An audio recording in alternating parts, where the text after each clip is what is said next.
Hello everyone, welcome to PCB Baba channel. PCB Baba channel के इस video में आप सभी का स्वागत है। चलिए शुरुआत करते हैं 29 मार्च के करंट अफेयर्स को। पहला क्वेश्चन यहाँ पर लिखा है, राजकोषीय नीति का उद्देश्य है। पॉइंट, अर्थव्यवस्था की विकास दर को बनाए रखना, देश में मूल्य स्तर को नियंत्रित करना, पूर्ण रोजगार प्राप्त करना। यहाँ पे पॉइंट बतलाया गया है, ए एक या दो सही है, बी दो या तीन सही है, सी एक या तीन सही है, या फिर डी तीनों के तीनों सही है। तो यहाँ पर राजकोषीय नीति का उद्देश्य है जो क्वेश्चन आया है, इसमें पहले हम समझते हैं कि राजकोषीय नीति होती क्या है। राजकोषीय नीति में राजकोषीय का मतलब क्या होता है? राजकोषीय का मतलब होता है राज के कोष के संबंधित। राज के कोष मतलब राजा के कोष से संबंधित। और भी सरल शब्दों में कहें तो ऐसी नीति जो सरकारी खजाने से संबंधित हो। तो अंग्रेजी में राजकोषीय नीति को कहा जाता है fiscal policy. Physical policy, physical policy को हिंदी में कहा जाता है राजकोषीय नीति। किसी भी सरकार का प्रमुख उद्देश्य क्या होता है? विकास करना। और इसके लिए सरकार हर साल लोकसभा में क्या करती है? बजट पेश करती है। सार्वजनिक आय अगर ज़्यादा हो सार्वजनिक व्यय से तो क्या होता है? हमेशा खजाना किस में जाता है? प्लस में। कहने का मतलब क्या है? इसको मैं आपको एक एग्जाम्पल की ओर से समझाता हूँ। देखिए, अगर कोई घर है, उस घर में क्या होते हैं? फैमिली रहती है। आज के समय में देखिए, पति पत्नी दोनों कमाते हैं, और अगर पति पत्नी के बच्चे हो जाते हैं तो खर्चा उस पर करते हैं। देखिए, अब पति पत्नी जो है उनके अगर बच्चे हो जाते तो वो बन जाते हैं माँ बाप। अब माँ बाप जो है ये क्या कर रहे हैं? कमा कर ला रहे हैं पैसा। अब उस पैसे में क्या कर रहे हैं? खर्चा कर रहे हैं। खर्चा जो करेंगे अगर वह कमाने से ज़्यादा हो तो बताइए उनके घर में पैसा रहेगा? नहीं रहेगा, हमेशा वो माइनस में रहेंगे। लेकिन जितना वो पैसा कमा रहे हैं अगर उसका खर्चा उससे कम हो तो बताइए उनके घर में कुछ पैसे बचे रहेंगे कि नहीं? उनके घर के तिजोरी में पैसे कुछ रहेंगे कि नहीं? बिल्कुल रहेंगे। उसी तरह से सरकार भी है। सरकार क्या करती है? सरकार हर साल बजट क्यों पेश करती है? बजट इसलिए पेश करती है उसमें क्या हो, उनके आय के स्रोत ज़्यादा हों और व्यय के कम हो, जिसकी वजह से उनके सरकारी खजाने क्या हो? भरे रहें। तो सरकारी खजानों को भरने के लिए उन्होंने क्या किया है? कुछ उद्देश्य अपनाए हैं। उसी उद्देश्य को हम लोग कहते हैं राजकोषीय नीति के प्रमुख उद्देश्य। सरकारी खजाने से संबंधित जितनी भी नीतियाँ होती हैं उन्हें तो राजकोषीय नीति कहते हैं। और राजकोषीय नीति के प्रमुख उद्देश्य क्या है? यहाँ पर देखिए लिखा हुआ है नीले वायलेट अक्षरों में। यहाँ पे देखिए, पहला है आर्थिक वृद्धि की दर बनाए रखना, दूसरा है पूर्ण रोजगार का स्तर प्राप्त करना, अर्थव्यवस्था का विकास बनाए रखना, आर्थिक असमानता दूर रखना और कीमत स्तर नियंत्रित करना, भुगतान संतुलन बनाए रखना, विदेश आय का समुचित स्तर बनाए रखना। तो यहाँ पर देखिए कौन सा सही है? ये तीनों क्वेश्चन में, ये तीनों पॉइंट में से देखिए, अर्थव्यवस्था की विकास दर को बनाए रखना देखिए यहाँ पर है। देश में मूल्य स्तर को नियंत्रित करना क्या इसमें है? बिल्कुल है। देखिए यहाँ पर कीमत स्तर नियंत्रित करना यही तो है। उसके बाद पूर्ण रोजगार प्राप्त करना है, यहाँ पर है। देखिए ये दूसरा पॉइंट। तो यहाँ पर देखिए तीनों पॉइंट आते हैं, तो इसका सही आंसर क्या होगा? डी होगा। तो ये जो है इकोनॉमी से संबंधित क्वेश्चन था। आगे चलते हैं, दूसरा क्वेश्चन, संघाई सहयोग संगठन, संघाई कॉरपोरेशन ऑर्गेनाइजेशन जिसे एससीओ कहते हैं, इसके सदस्य कौन कौन से हैं? तो यहाँ पर देखिए 4 पॉइंट दिए हुए हैं, 4 ऑप्शन। पहला है अफगानिस्तान, दूसरा है बेलारूस, तीसरा है मंगोलिया और चौथा है ईरान। यहाँ पे देखिए मैं आपको एक इमेज दिखाया हूँ और इस इमेज में देखिए मेंबर स्टेट का नाम रखा है। चलिए हम देखते हैं कि अब ये जो चारों पॉइंट हैं इसमें आते हैं कि नहीं। अफगानिस्तान देखिए इसमें है कहीं पर, आप देखेंगे तो अफगानिस्तान नहीं पाएंगे। दूसरा देखिए बेलारूस, क्या बेलारूस है इसमें? बेलारूस भी नहीं है। चौथा लिखा है, तीसरा लिखा है मंगोलिया, मंगोलिया है इसमें? मंगोलिया भी नहीं है। चौथा ईरान, ईरान भी नहीं है। इसका मतलब संघाई कॉरपोरेशन ऑर्गेनाइजेशन के सदस्य जो हैं इन चारों ऑप्शन में से कोई भी नहीं है। तो इसका सही आंसर क्या होगा? डी, उपर्युक्त में से कोई नहीं। तो इस संघाई कॉरपोरेशन ऑर्गेनाइजेशन के मेंबर कौन कौन से हैं? तो यहाँ पर देखिए लिखा हुआ है people republic of China, Kazakhstan, Kyrgyzstan, Russia, Tajikistan, Uzbekistan, Pakistan और इंडिया। तो ये क्या है? ये जो है एससीओ के सदस्य हैं। ये जो यहाँ पर चारों ऑप्शन में आए हैं, अफगानिस्तान, बेलारूस, मंगोलिया, ईरान, ये सब क्या है? ऑब्जर्वर स्टेट हैं एससीओ के। तो यहाँ पर एससीओ के बारे में जितनी भी इंफॉर्मेशन थी आपको मिली। आगे चलते हैं क्वेश्चन नंबर 3 पर। क्वेश्चन नंबर 3 में देखिए क्या लिखा है, निम्नलिखित में से कौन से मध्य एशियाई देशों की सीमा चीन से लगती है। देखिए यहाँ पर मध्य एशियाई देश जो है वो कितने हैं? देखिए यहाँ पर जो ये पॉइंट है पूरा, जहाँ जहाँ मैं कर्सर घुमा रहा हूँ, ये पूरे क्या है? मध्य एशियाई देश हैं। ओके, अब जो मध्य एशियाई देश हैं, ओके, इसमें से बताया गया है कि कौन से देश जो हैं जिनकी सीमा चीन से सटती है वो बताने को बोला गया है। देखिए चीन यहाँ पर है, जहाँ पे मैं कर्सर घुमा रहा हूँ ये है चीन, ये है चीन। अब चीन से किसकी किसकी सीमा लगती है? पहली तो लगती है कजाकिस्तान की जो यहाँ पर है, दूसरा है किर्गिजिस्तान। किर्गिस्तान देखिए यहाँ पर है, लेकिन जो बोला है तुर्कमेनिस्तान और उज्बेकिस्तान, वहाँ पर देखिए उज्बेकिस्तान देखिए यहाँ पर है जिसकी सीमा चीन से नहीं लगती है, और उसके अलावा तुर्कमेनिस्तान जो है इसकी भी सीमा चीन से नहीं लगती है। तो यहाँ पर सही आंसर क्या है? 1 और 4। तो इसका आंसर कौन सा होगा? सी सही होगा। आप मैप देखिए, मैप आप अगर ध्यान से देखें तो इसमें कजाकिस्तान और किर्गिजिस्तान इन दोनों की ही सीमा लगती है, इसके नाते इसका सही आंसर कौन सा होगा? इसका आंसर सही होगा सी। तो आगे चलते हैं क्वेश्चन नंबर 4 की ओर। हाल ही में समाचार में चर्चित भाषण 4 द्वीप कहाँ पर स्थित है? तो भाषण 4 द्वीप जो है, आप यहाँ पे मैप में अगर देखें तो आपको मालूम पड़ जाएगा कि भाषण 4 द्वीप कहाँ पर है। भाषण 4 द्वीप देखिए यहाँ पर है, भाषण 4 द्वीप नाम लिखा है, आइलैंड देखिए यहाँ पर दिख रहा है, ये देखिए यहाँ पर जहाँ पे मैं कर्सर से पूरा मार्क कर दे रहा हूँ, ये क्या है? भाषण 4 द्वीप है। तो भाषण 4 द्वीप जो है ये कहाँ पे आता है? बंगाल की खाड़ी में। ये सीधा आंसर यहाँ पे दिख रहा है, बे ऑफ बंगाल यहाँ पे लगता है। ये पूरा क्या है? ये पूरा बे ऑफ बंगाल है। तो बे ऑफ बंगाल में है भाषण 4 द्वीप। लेकिन यहाँ पे हाल ही में भाषण 4 द्वीप खबरों में क्यों था, ये जानना जरूरी है। भाषण 4 द्वीप का निर्माण कैसे हुआ? ये हुआ मेघना नदी के मुहाने पर गाद द्वारा निर्मित। मेघना नदी जो है वो अपने साथ में क्या बहा के लाती है? सिल्ट बहा कर लाती है। जो मेघना नदी है वह क्या बनाती है? डेल्टा बनाती है, और डेल्टा बनाने की वजह से ये अपने साथ में बहाती है कीचड़, मिट्टी, पत्थर, जिसको कहते हैं सिल्ट। ये सिल्ट के कारण यहाँ पे आइलैंड बन गया है जिसको कहते हैं भाषण 4 आइलैंड। तो भाषण 4 आइलैंड किसके सिल्ट के कारण बनी है? मेघना नदी के सिल्ट के कारण। अब देखिए ये मेघना नदी के बहाने से, मेघना नदी के सिल्ट के कारण मेघना जो ये भाषण 4 आइलैंड बना है, ये भाषण 4 आइलैंड जो है ये बांग्लादेश में स्थित है, बांग्लादेश के एरिया में आता है। अब हो क्या गया है, म्यांमार के जो रखीन एरिया है, देखिए बांग्लादेश से सटा हुआ है, ग्रीन कलर का जो एरिया है यही क्या है? म्यांमार है। अब म्यांमार में जो रखाइन प्रांत है, रखीन जो प्रांत है, वहाँ पे रोहिंग्या लोग रहते थे। अब ये रोहिंग्या लोग को वहाँ से भगा दिया गया है। भगा देने के कारण ये क्या कर रहे हैं? बांग्लादेश में आ गए हैं। तो बांग्लादेश की सरकार क्या कर रही है? रोहिंग्या शरणार्थियों को क्या कर रही है? भाषण 4 द्वीप पे बसाने की सोच रही है, जिसके कारण भाषण 4 द्वीप जो क्या था, हाल ही में खबरों में था। अब आगे चलते हैं, यहाँ पे देखिए क्या लिखा है। कभी कभी समाचारों में चर्चित सर्वाइवल इंटरनेशनल निम्नलिखित किसके अधिकारों की वकालत करता है? ए तस्करी किए जाने वाले मनुष्यों की, बी कुष्ठ रोगियों की, सी आदिवासी लोगों की, डी शरणार्थियों की। तो यहाँ पर सर्वाइवल इंटरनेशनल के बारे में लिखा हुआ है। सर्वाइवल इंटरनेशनल देखिए यहाँ पर आपको दिख रहा है। सर्वाइवल इंटरनेशनल क्या है? एक मानवाधिकार संगठन है, यह एक एनजीओ है, और ये 1969 में इसकी स्थापना की गई थी। इसका मुख्यालय कहाँ पर है? ये इसका मुख्यालय लंदन में है। ये संगठन जो है सर्वाइवल इंटरनेशनल, ये मुख्यतः आदिवासियों की मदद करता है। और इस संगठन का काम क्या है? इस संगठन का काम यह है कि आदिवासी लोगों की जो एंसेस्ट्रल जो लैंड है, मतलब कि उनके पैतृक जो भूमि है, वहाँ से उनको हटाया ना जाए, इसको ये लोग इसका ख्याल रखती है। और इसका उद्देश्य क्या रहता है? इसका उद्देश्य ये रहता है कि आदिवासी लोगों को अपने बारे में खुद निश्चय लेने की क्षमता जो है उसको क्या करते हैं? दृढ़ बनवाते हैं। मतलब कि आत्मनिर्णय या फिर सेल्फ डिटरमाइन करने की क्षमता को क्या करते हैं? बढ़ाते हैं। इसके नाते सर्वाइवल इंटरनेशनल जो है ये किसकी वकालत करती है? आदिवासी लोगों की। तो सही आंसर कौन सा होगा? Answer C. आगे चलते हैं, यहाँ पे देखिए क्वेश्चन नंबर 6 क्या लिखा है? निम्नलिखित भौगोलिक क्षेत्रों को पश्चिम से पूर्व की ओर व्यवस्थित कीजिए। पहला जो है वो है अदन की खाड़ी, दूसरा लक्षद्वीप सागर, तीसरा थाईलैंड की खाड़ी, और चौथा दक्षिणी चीन सागर। यहाँ पर देखिए आपको एक इमेज दिख रहा है जिसमें अगर आप बोले तो ये क्या है? ये जगह है वेस्ट, और ये जगह क्या है? ये है ईस्ट। तो यहाँ पर बोला गया है वेस्ट से ईस्ट की ओर अगर आप जाएँ तो यहाँ पर कौन सा खाड़ी पहले आता है या कौन सा सागर पहले आता है? तो आप अगर जाएं तो यहाँ पर देखिए आपको दिख रहा है अडन की खाड़ी जो हॉर्न ऑफ अफ्रीका के पास है, और गल्फ ऑफ एडन की खाड़ी जो है ये रेड सागर से जुड़ती है किसके द्वारा? बाबल मंदीप के द्वारा। बाबल मंदीप जो है ये एक प्रकार का स्थमस है। अब आगे चलते हैं, दूसरा है लक्षद्वीप सी। लक्षद्वीप सी जो है लक्षद्वीप आइलैंड के आसपास में जितने भी समुद्र इस जमीन से सटते हैं उसको कहते हैं लक्षद्वीप सी।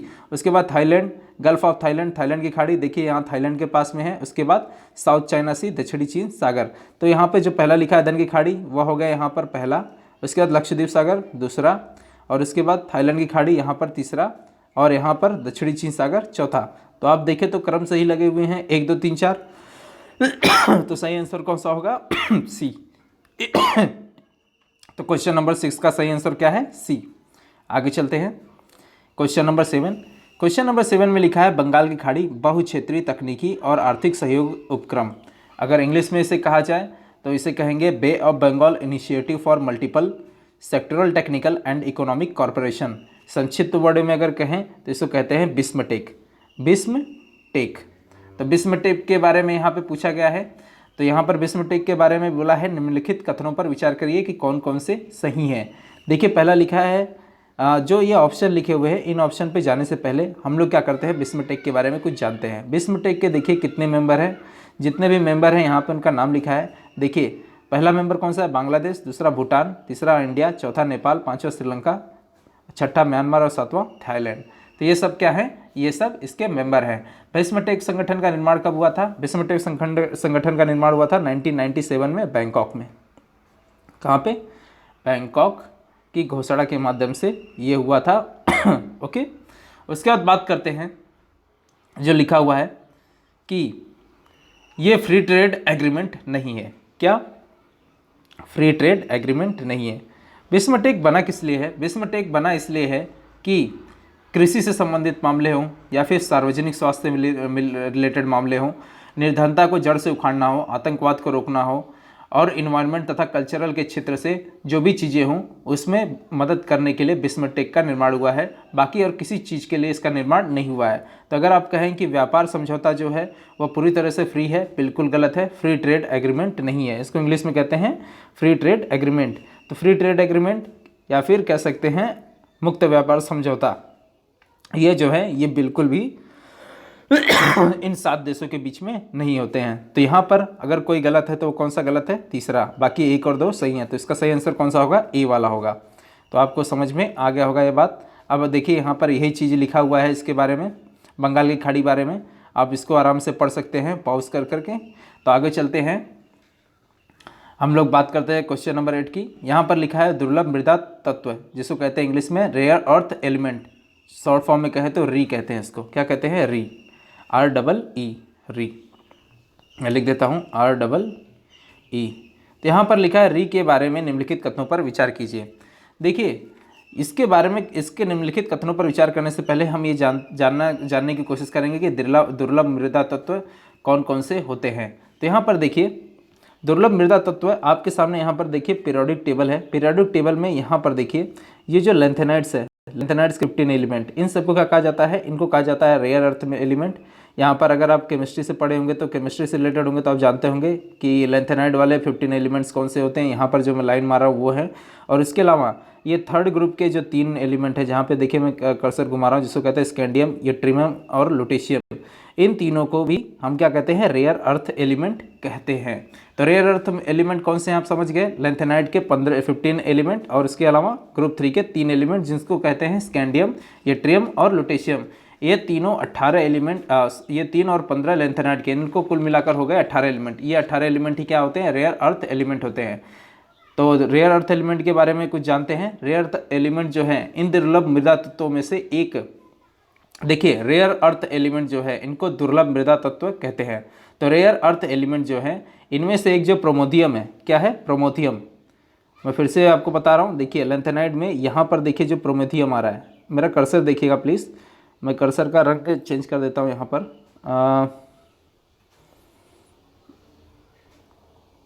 कर देता हूँ येलो।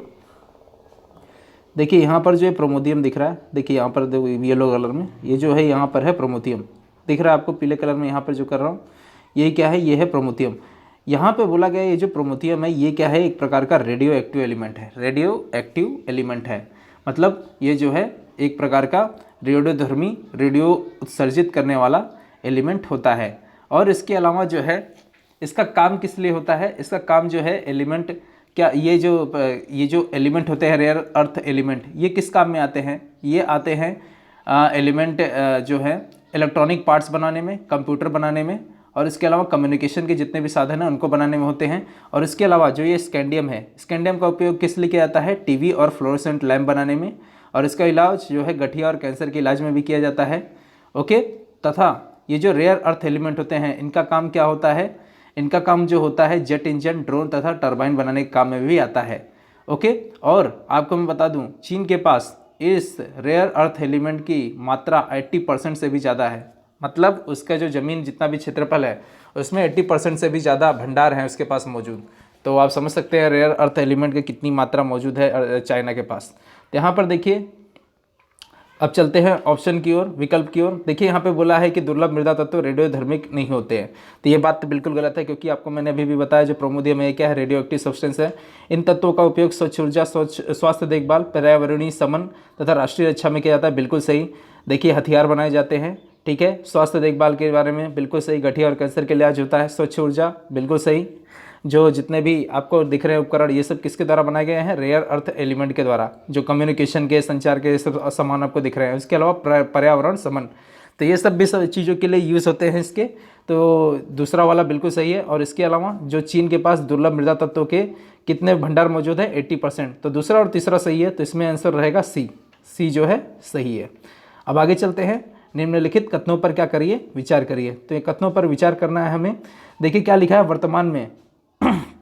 वर्तमान में जो है, जो सऊदी अरब है वह क्या कर रहा है, भारत को कच्चे तेल को सबसे बड़ा आपूर्ति करता है, जो कि बिल्कुल गलत है।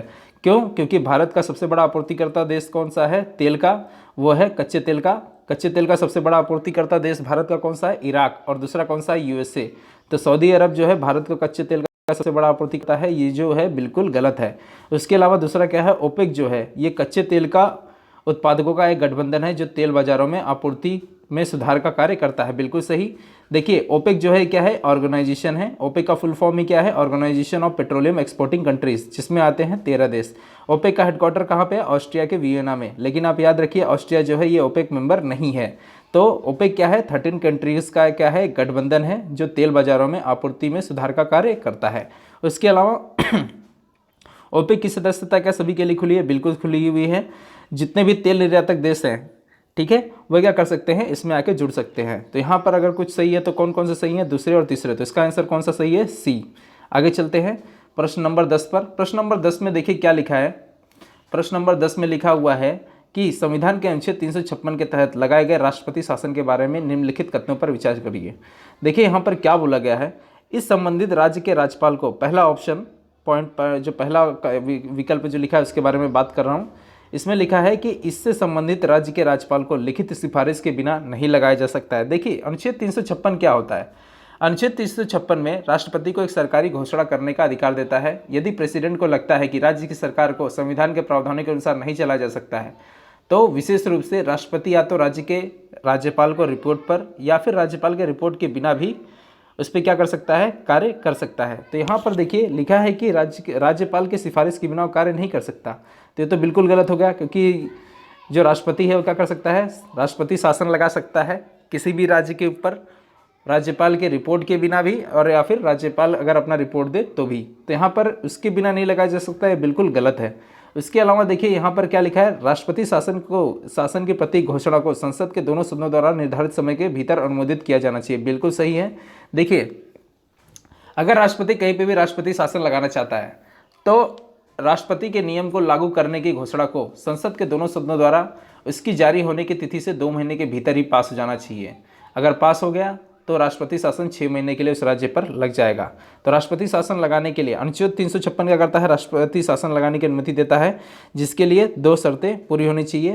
पहली तो राष्ट्रपति अगर राज्यपाल का रिपोर्ट मिले या फिर ना मिले तो भी क्या कर सकता है, राष्ट्रपति शासन अपना लगा सकता है। लेकिन राष्ट्रपति शासन लगाने के लिए बिल पास होना चाहिए कहाँ से, राज्यसभा और लोकसभा दोनों सदनों से 2 महीने के भीतर। तो उसके बाद क्या होगा, राष्ट्रपति शासन 6 महीने के लिए लग जाएगा वहाँ पर। तो इसमें सही कौन सा है, एक ही सही है, बी, केवल 2। आगे चलते हैं क्वेश्चन नंबर 11 पे। लिखा है मेकांग नदी के बारे में निम्नलिखित कथनों पर विचार करिए। पहला क्या लिखा है मेकांग नदी जो है तिब्बती पठार से उद्गमित होती है और दक्षिण चीन सागर में प्रवाहित होती है। बिल्कुल सही है। मेकांग नदी जो है तिब्बत पठार से उद्गमित होती है और दक्षिण चीन सागर में मर्ज हो जाती है। लेकिन मर्ज होने से पहले वह क्या करती है, चीन, मैं आपको बता रहा हूँ ध्यान से सुनिए। पहला तो है चीन, उसके बाद म्यांमार, ओके। उसके अलावा जो है थाईलैंड, उसके अलावा लाओस और कंबोडिया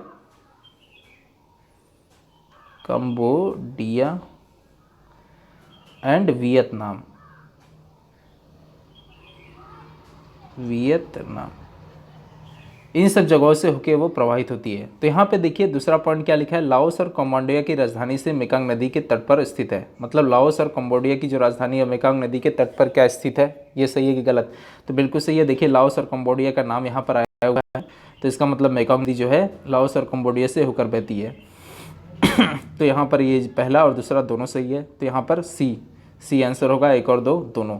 क्वेश्चन नंबर 12 पे चलते हैं। आर्य सिद्धांत की रचना किसने की, वराहमिहिर, आर्यभट्ट, वाल्मीकि या बाणभट्ट ने? तो इसमें से सही आंसर जो है वो है बी जो है, उन्होंने आर्य सिद्धांत की रचना की थी आर्यभट्ट ने। उसके अलावा यहाँ पर वराहमिहिर ने किसकी रचना की थी, बृहजातक, बृहत संहिता और पंच सिद्धांतिका की। वाल्मीकि जो है इन्होंने किसकी रचना की थी, रामायण की। तुलसीदास ने रामचरितमानस की। उसके अलावा बाणभट्ट ने किसकी रचना की थी, हर्षचरित की। आगे चलते हैं क्वेश्चन नंबर 13। जैन धर्म के अनुसार निम्न में से किसे त्रिरत्न माना जाता है? तो जैन धर्म के त्रिरत्न कौन कौन से हैं, सम्यक ज्ञान, सम्यक दर्शन और सम्यक आचरण। सम्यक दर्शन को कहीं कहीं पर सम्यक विश्वास कहा जाता है, इसके नाते मैंने क्वेश्चन आपको दिया, तो यहाँ पर सम्यक विश्वास को सम्यक दर्शन भी कहते हैं। तो आप समझ गए होंगे इसमें से सही कौन कौन से हैं। पहला सही है, तीसरा सही है और चौथा सही है। तो पहला, तीसरा, चौथा, इसका मतलब आंसर कौन सा है? इसका आंसर जो है वो है सम्यक ज्ञान, सम्यक दर्शन, सम्यक आचरण। तो इसका आंसर कौन सा सही है? इसका आंसर सही है 1, 3, 4। देखिए जैन धर्म के 3 सिद्धांत होते हैं, सम्यक ज्ञान, सम्यक दर्शन और सम्यक आचरण। सम्यक आचरण, सम्यक जो यहाँ पे विश्वास लिखा है, सम्यक दर्शन, ये जो सम्यक विश्वास है ये क्या करता है, महावीर के शिक्षाओं और ज्ञान में विश्वास करता है, विश्वास करना रहता है। देखिए यहाँ पर पूरा लिखा हुआ है, सम्यक विश्वास क्या करता है, महावीर की शिक्षाओं और ज्ञान में विश्वास करता है। सम्यक ज्ञान क्या करता है, इस सिद्धांत की स्वीकृति है कि कोई ईश्वर नहीं है और यही जगत के सृष्टिकर्ता के बिना विद्यमान रही और सभी वस्तुओं की आत्मा होती है। और सम्यक आचरण क्या करता है, ये 5 पालन को संदर्भित करने का आदेश देता है। कौन कौन से हैं, जीवन को नष्ट न करना, झूठ नहीं बोलना, चोरी नहीं करना और संपत्ति को अधिग्रहण नहीं करना और अनैतिक जीवन न जीना। तो यहाँ पर जैन धर्म के बारे में कुछ बातें थी जो मैंने आपको बता दी। तो आशा करता हूँ आपको ये लेक्चर पसंद आया होगा। अगर आया होगा पसंद तो please like and share and subscribe जरूर करें। तो मिलते हैं आगे नए करंट अफेयर्स के साथ में, तब तक के लिए खुश रहें।